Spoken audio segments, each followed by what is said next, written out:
meine sehr verehrten Damen und Herren, Sie haben meine uneingeschränkte Bewunderung schon deshalb, weil ich nach dem Landen hier feststellen konnte, weiß-blaues Wetter, Vorfrühlingstag, besser geht's nicht, dass Sie zu dieser Zeit an einem schönen Nachmittag hier bei uns sind, um mit uns über ein nicht ganz einfaches Thema zu sprechen.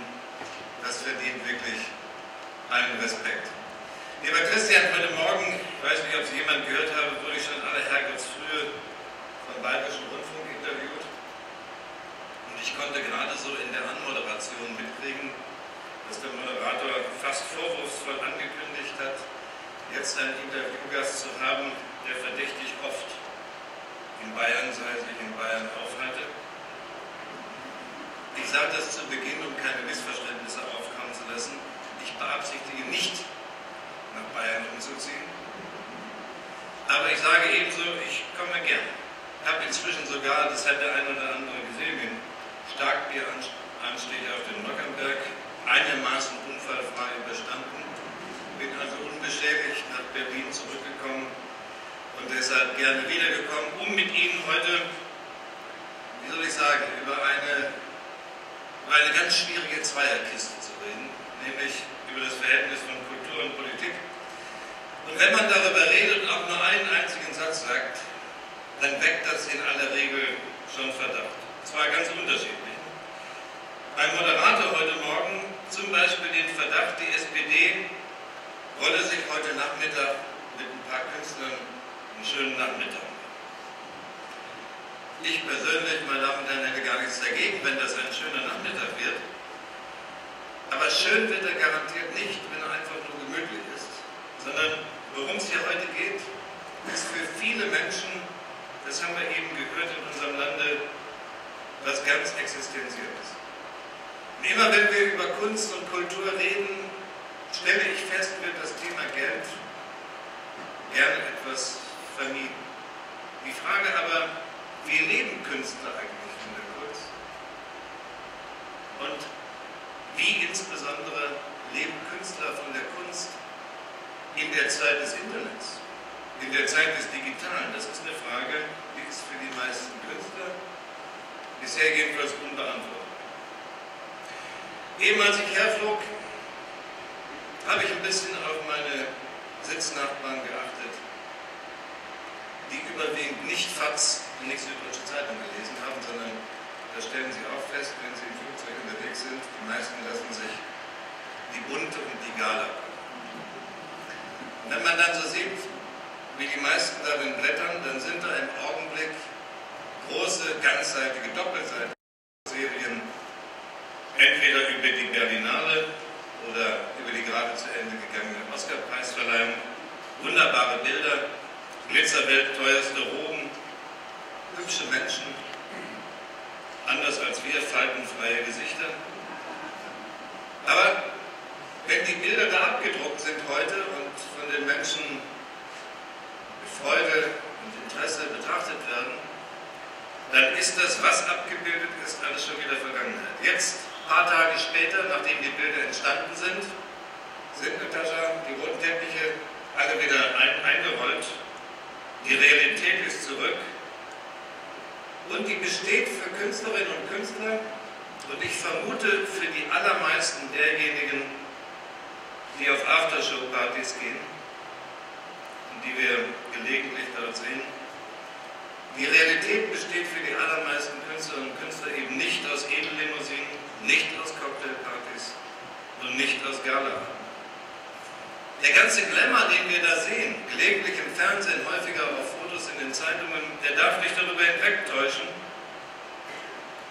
dass das echte Leben vieler Kulturschaffender sehr viel mit dem Backen ganz kleiner Brötchen zu tun hat.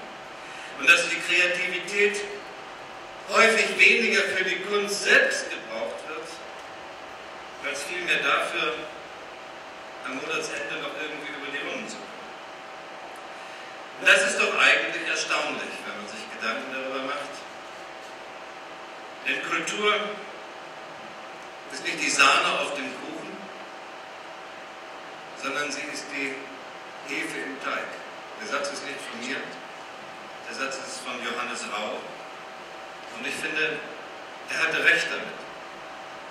Wenn ein solcher Satz gesagt ist in den Reden, dann kommt für Sie, die Sie heute hier sind, meistens ganz viel Bekanntes hinterher. Dann wird geredet über die Bedeutung von Kunst und Kultur, dann wird über die identitätsstiftende Kraft von Kultur geredet, vielleicht auch über die Kunst als Avantgarde, vielleicht auch über Kultur als Brücke über die Schluchten und Klüfte einer inhomogenen Gesellschaft hinweg. Das kennen Sie alles.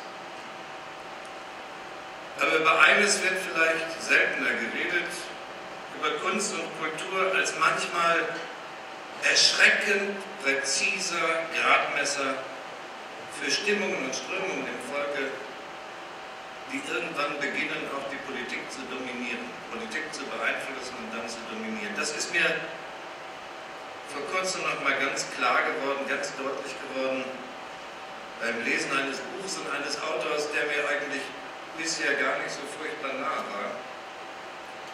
Florian Illis nämlich, und das Buch 1913. Ich weiß nicht, ob es jemand von Ihnen gelesen hat. Wer nicht, sollte es tun.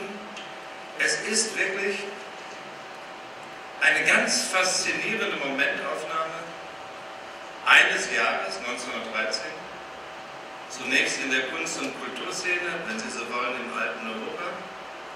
Und gleichzeitig beschreibt es die politische Atmosphäre in einem Jahr, in einer Zeit des Übergangs, fieberhafter Erregung, in einer Zeit, mit der vielleicht die Gegenwart beginnt, auf brutale Art und Weise, die uns heute immer noch umfängt. Und das nicht nur irgendwo, sondern in den Metropolen unseres Landes, wo das beschrieben wird, in Hamburg, in Berlin und natürlich auch in München als einem Ort der modernen Kunst, wo Mitglieder des Blauen Reiters gerade eine Ausstellung vorbereiten in diesem Jahre 1913, wo Thomas Mann fast im selben Monat seine Arbeit am Zauberberg beginnt und wo im gleichen Sommer Adolf Hitler versucht, seine selbstgemalten Postkarten zu verkaufen. Das alles und noch viel mehr finden Sie alles ganz verdichtet auf wenige Monate in diesem Jahre 1913 geschildert. Als ich das gelesen habe, fiel mir auf, so im Rückblick kann man eigentlich in diesem Buch sehen, wie sich in Kunst und Kultur geradezu in einer Glaskugel im Kleinen spiegelt, was sich dann kurze Zeit später danach im Großen stattgefunden hat. Und der breite Überblick, den Sie dort finden bei Florian Illis, ob Literatur, ob Malerei oder Musik, überall wurden Extreme ausgeweizt. Die Überspannung der Künstlerinnen und Künstler merkt man förmlich beim Lesen. Depression und Ekstase, das war alles nah beieinander. Und wenn Sie das Buch, wenn Sie so mittendrin sind, dann haben Sie plötzlich den Eindruck, die Menschen, vor allen Dingen die kreativ tätigen Menschen, die haben den Eindruck, da geht unwiderruflich etwas zu Ende, was noch einmal besonderen Kreativitätsdruck und Fantasie erzeugt. Ich sage das und weiß gleichwohl, dass 100 Jahre später, im Jahre 2013, die Zustände überhaupt nicht apokalyptisch sind. Aber ich glaube, Kunst und Kultur als Gradmesser für Zeitströme, für Stimmungen, die auch für Politik interessant sind, das ist Kultur geblieben und Politik sollte Interesse daran haben, dass es das bleibt.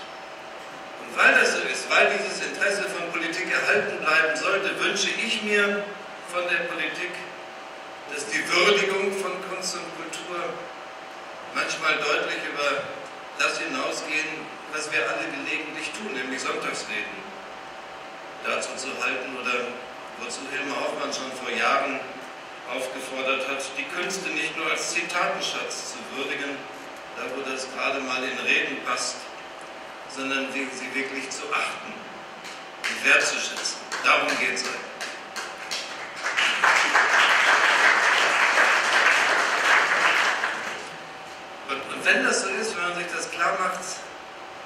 habe ich mit einigem Unverständnis vor jetzt gut einem Jahr gesehen, wie es dann sein kann, dass geradezu mediale Beifallsstürme ausbrechen, wenn da in einem Buch ein paar Kulturmanager, Sie haben das auch alles verfolgt, dazu aufrufen, dass man jetzt endlich mal die Kultursubventionen in diesem Lande richtig schlachtet.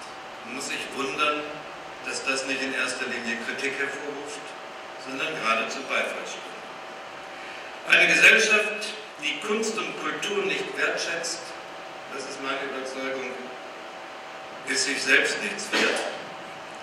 Aber Wertschätzung ist eben nicht nur Wahrnehmung, ist nicht nur Achtung in Gestalt von schönen Reden über die Künste, ist auch nicht nur Sicherung von Kultureinrichtungen, nicht nur Bereitstellung von Geld zur institutionellen Förderung von Kulturhäusern, sondern worum es auch geht, und das sind die Basics, es geht auch darum, Fairness und Anerkennung gegenüber den Künstlerinnen und Künstlern selbst zu schaffen. Darum genau geht es zum Beispiel, wenn wir mit großer Werbe, mit großer Leidenschaft, wie das gelegentlich und Gott sei Dank geschieht, zum Beispiel über ein so trockenes Thema wie das Urheberrecht streiten. Es geht im Kern bei dem ganzen Streit um das Urheberrecht um nichts anderes als die Frage, wie wir eigentlich garantieren können, dass Künstlerinnen und Künstler auch in Zukunft von ihren Beiträgen, von ihren Ideen, von ihren Vorschlägen, von ihren Werken, wie wir eigentlich garantieren können, dass sie davon auch zukünftig noch leben können. Nun ist sozusagen das Ringen um Einkommen in der Kunst im Grunde genommen nichts Neues. Sie erfahren in dem Buch von Florian Illis, dass auch Else Lasker-Schüler 1913 ihre Freunde noch um Geldspenden bitten musste, obwohl sie damals schon eine gefeierte Autorin war und wunderbare Gedichte nicht nur geschrieben, sondern auch veröffentlicht hat, eine der wichtigsten Expressionistinnen ihrer Zeit. Aber das Thema ist 100 Jahre später nicht weg, sondern wir haben dieselben Fragen in einer ganz anderen Dimension, heute vielleicht zusätzlich schwieriger geworden, weil wir in diesen 100 Jahren technologische Sprünge und Entwicklungen hinter uns haben, die die Lage für die Künstlerinnen und Künstler verändern. Schwieriger. Und daran ändert auch nichts, wenn wir heute im Zusammenhang von Kunst und Kultur von Kreativwirtschaft reden. Das ist wahr. Bezogen auf die Wertschöpfung, auf den Teil des Bruttosozialproduktes, den Kreativwirtschaft, den die Kreativen heute schaffen, kann es die Kreativwirtschaft, können das Agenturen und Maler und Autoren und alle, die künstlerisch tätig sind, im Ganzen können die das mühelos mit der Automobilwirtschaft oder mit der Chemieindustrie aufnehmen. Wenn man nur den Anteil an der Bruttowertschöpfung im Lande insgesamt sieht. Aber wir erleben eben auch, mit wachsender volkswirtschaftlicher Bedeutung ist noch nicht gesichert, dass diejenigen, über die wir heute reden wollen, über die Künstler nämlich, dass die Künstler am Ende wirklich da was davon haben. Auch da muss man sich wieder vor Missverständnissen hüten, meine Damen und Herren. Wir dürfen das nicht missverstehen als eine vordergründige Kritik an der technologischen Entwicklung.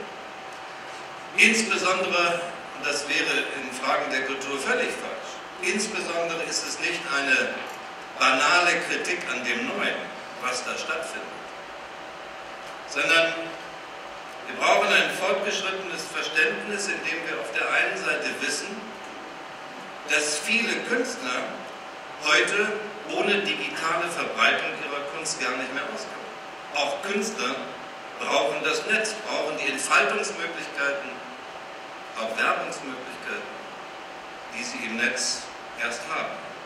Deshalb sage ich immer, Freiheit im Netz ist nichts, wogegen wir sind, sondern Freiheit im Netz, die brauchen wir. Aber ich sage immer hinzu, am Ende darf das Digitale den Künstler nicht fressen. Warum nicht? Weil das Leben schlicht und einfach nicht digital ist, sondern analog. Das Leben hat einen Monatsanfang und ein Monatsende und dazwischen 30 oder 31 Tage, die irgendwie bewältigt werden. Das ist die eigentliche Schwierigkeit, in dieser Spannung ein neues Verhältnis hinzukriegen, das eine faire Beachtung auch der Einkommensmöglichkeiten von Künstlern sicherstellt. Und weil das so schwierig ist, weil das aber dringend und drängend ist, bin ich wirklich einigermaßen bestürzt oder besser gesagt empört darüber, wie die politische Debatte dazu bei uns im Land ist. Wenn wir auf die Regierung schauen oder auf die Parteien, die die Regierung gegenwärtig tragen, tut sich da eigentlich nichts. Die einzige, die zuletzt bei den Fragen des Urheberrechts einmal richtig angepackt hat und eine erste Stufe der Veränderung erreicht hat, war Brigitte Zypris in ihrer Zeit als Justizministerin.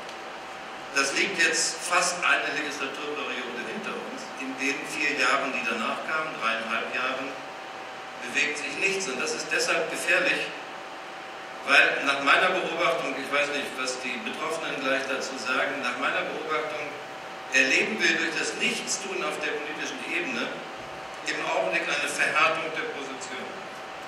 Zwischen den Künstlern auf der einen Seite, den Verwertern und den Nutzern, derjenigen insbesondere den Nutzern im Netz. Und deshalb dieses Abliefern von Bekenntnissen, wir sind irgendwie für Künstler, das hilft überhaupt nichts, wenn man sich nicht der Schwierigkeit stellt, die Veränderungen tatsächlich auch in einem größeren Schutz von Künstlern im Gesetz abzubilden. Das ist nun nicht so einfach.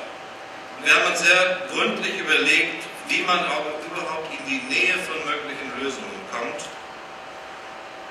Und einen Teil der Lösung können wir Ihnen vielleicht heute auch im Verlauf der Podiumsdiskussion nachher vorstellen. Wir haben uns zusammengesetzt und versucht, Lösungen zu finden, Lösungen, die tauglich für Gesetzgebung sind und immer mit dem Ziel, einen neuen Ausgleich herzustellen zwischen denjenigen, die auf der einen Seite als Künstler und Kreative arbeiten, denjenigen, die das als Produktionsgesellschaften verwerten und denjenigen, die es als User möglicherweise im Netz anschließend für sich zu möglichst günstigen Preisen nutzen. Das ist die Schwierigkeit, die wir heute durch konkrete Gesetzgebungsarbeit erledigen müssen. Ginge es nur um Gesetzgebungsarbeiten, würde ich mir schon zutrauen, das könnte man vielleicht in den nächsten 1-2 Jahren auch erledigt haben. Aber es geht natürlich nicht nur um Gesetzgebungsarbeit, sondern wir müssen auch wieder an Überzeugungen arbeiten, vor allen Dingen gegenüber jungen Menschen.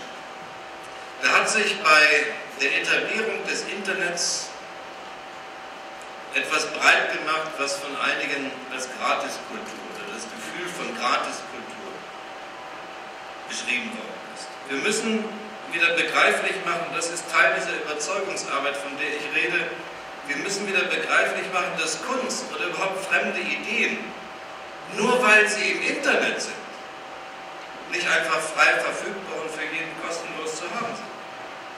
Wir müssen wieder begreiflich machen, dass nicht nur das Smartphone Geld kostet, das zahlen die Leute freiwillig, meistens sogar sehr viel Geld, sondern dass auch der Inhalt und der Content, der täglich abgerufen wird, viele Male am Tag, jedenfalls nicht selbstverständlich kostenfrei ist. Das ist die Überzeugungsarbeit, die wir leisten müssen. Wenn wir schon bei den schwierigen Themen sind, vielleicht kommt das Podium auch gleich dazu, scheue ich mich jedenfalls nicht in diese Debatten auch das Thema der Verwertungsgesellschaft in den Mund zu nehmen. In den Mund zu nehmen, wissend, dass die Arbeit der Verwertungsgesellschaften, ob GEMA oder andere oder VG-Wort, wenn immer Sie jetzt im Kopf haben, wissen darum, dass die nicht besonders populär sind. Da tut sich sozusagen eine Generationskluft auf im Augenblick, ein Generationskonflikt, wenn Sie so wollen. Ich weiß nicht, ob Sie Kinder haben, die noch in dem Alter sind, dass sie sich sozusagen zur neuen User-Generation im Internet rechnen. Aber meine Tochter ist 16, wird demnächst 17. Wenn ich mit der rede, und die hat gerade YouTube aufgerufen, und die sieht dann sozusagen die Anzeige im Display, dass dieses Musikvideo wegen der GEMA gerade nicht abgerufen werden kann. Dann ärgert die sich und glaubt natürlich sofort, die GEMA ist schuld. Und in einer solchen Situation junge Menschen davon zu überzeugen, um Verständnis zu werben, dass Verwertungsgesellschaften nicht in erster Linie da sind, um ihnen etwas wegzunehmen, was ihnen kostenfrei zusteht, sondern dass die Arbeit von Verwertungsgesellschaften eigentlich dazu dient, den Künstlern ein bisschen was von ihrem Einkommen zu sagen. Das ist gerade in der jüngeren Generation, in der Generation der heute vielleicht 15- bis 20-Jährigen ganz schwierig wieder deutlich zu machen, aber ich glaube, es muss uns darum gehen, wenn es um den Gesamtkomplex geht, Urheberrecht, Sicherung des Urheberrechts und in digitalen Zeiten, es muss uns auch darum gehen, den jungen Menschen wieder klarzumachen, dass es ganz viele gibt, die in der Kunst und von der Kunst leben wollen und müssen und dass das, was wir als selbstverständlich und vielleicht beglückend für unser eigenes Leben empfinden, diese Vielfalt, die es nicht nur in München, sondern in ganz Deutschland gibt in Kunst, dass es diese Vielfalt auf Dauer nur gibt und dass die nur erhalten werden kann, wenn wir Instrumente finden, mit denen die Nutzung von Kulturgut am Ende sich auch in einer Entschädigung, in einer Entlohnung von dem Künstler niederschlägt und nicht alles kostenfrei abgerufen wird. Das ist der Teil, meine Damen und Herren, Vergütung, über den ich jetzt eben geredet habe. Die Frage, wie stellen wir sicher, dass Künstlerinnen und Künstler noch irgendwie zu ihrem Geld kommen? Ginge es nur darum, wäre das schon schwierig genug, aber es gibt natürlich andere Punkte, an denen wir im Augenblick arbeiten. Und der große andere Punkt ist das Thema soziale Absicherung. Da geht es natürlich auch den Künstlerinnen und Künstlern wieder ganz unterschiedlich. Den einen gut und den meisten weniger gut. Aber wenn wir mal auf das Thema soziale Absicherung schauen, dann werden Sie feststellen, da geht schon heute im Grunde genommen nicht mehr vieles zusammen. Oder wie ich immer sage, da stößt im Grunde genommen ein ganz dynamischer Arbeitsmarkt des 21. Jahrhunderts, ganz dynamisch, der stößt auf ein soziales Sicherungssystem des 19. Jahrhunderts. Das ist der Konflikt. Wenn man das weiß, dass da 21. Jahrhundert und 19. Jahrhundert zusammenkommt und sich in der Mitte viel reibt, dann ist vielleicht auch verständlich, dass gerade bei dem Thema soziale Sicherung vieles durch den Rost fällt. Ja, wir haben eine Künstlersozialkasse. Und die Tatsache, dass es die gibt, das hat ganz viel mit Sozialdemokraten zu tun. Und dass es diese Künstlersozialkasse gibt, das ist überhaupt die Basis dafür, von der aus wir weiterdenken dürfen. Nur das Ausruhen auf Lorbeeren der Vergangenheit wird im Zweifel auch nicht ausreichen.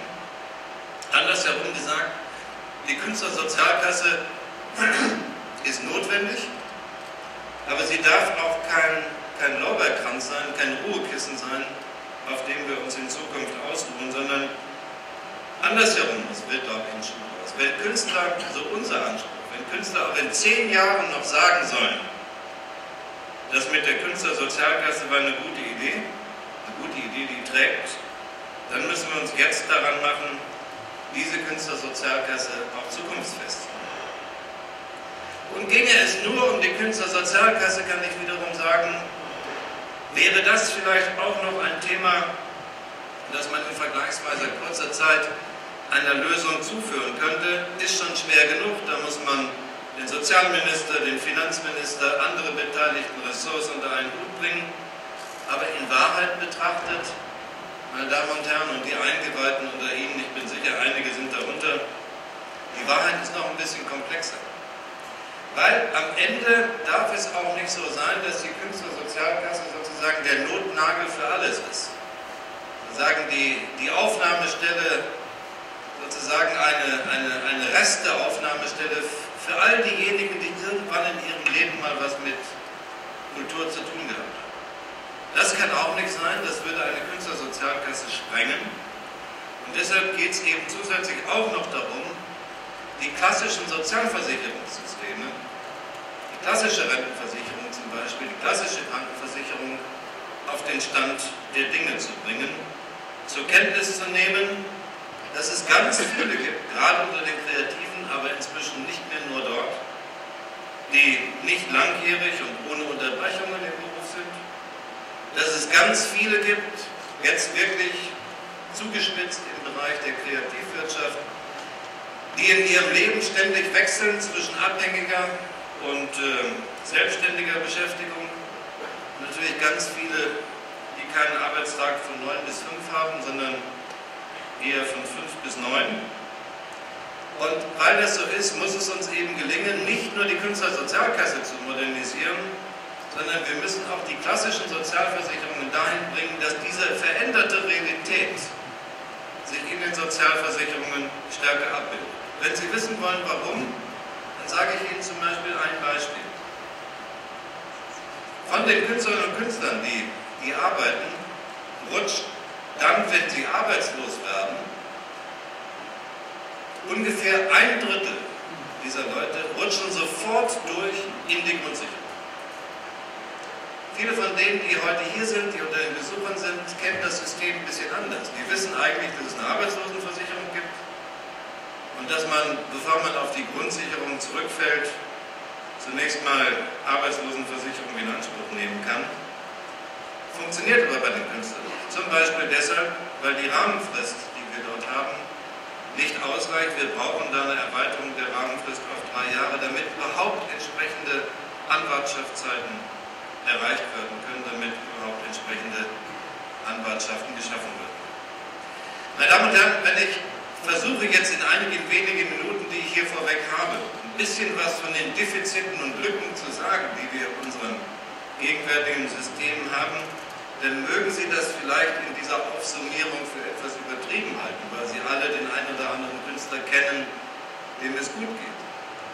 Aber uns geht es auch miteinander überhaupt nichts ums Lamentieren, sondern ich betrachte wie Sie die Chancen und die Potenziale, die wir im ganzen Bereich des Kreativen, der Kreativwirtschaft haben, als riesig. Ich kenne auch viele Künstler, die gerade diese Freiheit wollen, die auch nicht sich eingezwängt fühlen wollen zwischen Stempelkarte und Anfangs- und Endzeit einer Tagesbeschäftigung. Das kenne ich alles. Aber was ist die Rolle von Politik und was ist die Rolle von Sozialdemokraten in dem? Unsere Aufgabe ist es doch ein bisschen genauer hinzuschauen auf die tatsächliche Lage derjenigen, die da kreativ arbeiten, sich zu informieren, wie es für die tatsächlich aussieht und vor allen Dingen, wie es aussieht, wenn der plötzliche Erfolg, den der ein oder andere hat oder gehabt haben mag, wenn der plötzlich vorüber ist, oder ob entsprechende Vorsorge getroffen ist für Krisenfälle des Lebens, sei es Krankheit oder was auch immer. Das jedenfalls empfinde ich als Aufgabe von Sozialdemokratie, auch in diesem Bereich. Vielleicht haben die paar Ausführungen, die ich Ihnen dazu jetzt am Anfang gemacht habe, vielleicht haben Sie ein bisschen Gefühl bei Ihnen erzeugt, wie schwierig das ist, da passende Lösungen hinzubringen. Und vielleicht kann ich Ihnen auch deutlich machen, dass es noch schwieriger ist, wenn man das Ganze nur in den klassischen Foren der politischen Gremienarbeit macht. Sozusagen in der Binnendiskussion innerhalb von Parlamenten oder innerhalb von Parteien oder innerhalb von Ausschüssen des Bundestages. Deshalb haben wir uns vor 2, 3 Jahren hingesetzt, nicht um sozusagen Politiker mit Politikern sprechen zu lassen, sondern wir haben uns zusammengesetzt mit denjenigen, die die Veränderungen in der Zeit, von denen ich Ihnen berichtet habe, die Veränderungen in ihrem Lebensalltag, in ihrem künstlerischen Alltag tagtäglich erleben. Mit Musikern, mit Produzenten, mit Regisseuren, mit vielen anderen Berufsgruppen. Da sind Menschen zusammengekommen, die arbeiten auf der Grundlage kein Lamento. Ja, man hilft da nicht, sondern die Defizite identifizieren. Und dann haben wir uns vorgenommen, lasst uns mal aufschreiben, wo die Defizite sind, wie sie beschaffen sind und dann gucken, ob wir im Einzelfall mit Gesetzen da etwas bewirken und verbessern können. daraus ist das entstanden, was Sie vorhin in diesem kleinen Video gesehen haben, die Idee von einem Kreativpakt, sozusagen ein echtes Bündnis, nicht irgendwo auf der politischen Ebene zwischen Parteien, sondern ein Kreativpakt als die Vorstellung eines Bündnisses zwischen Kultur und Wirtschaft und Politik. Wenn ich Ihnen das so sage, wundern Sie sich nicht, dass natürlich viele am Anfang gesagt haben, vor 2, 3 Jahren, klingt ein bisschen spinnert. Oder wenn nicht spinnert, dann doch jedenfalls überambitioniert. Diejenigen, die das damals gesagt haben, haben nach meiner Überzeugung recht. Natürlich ist das spinnert.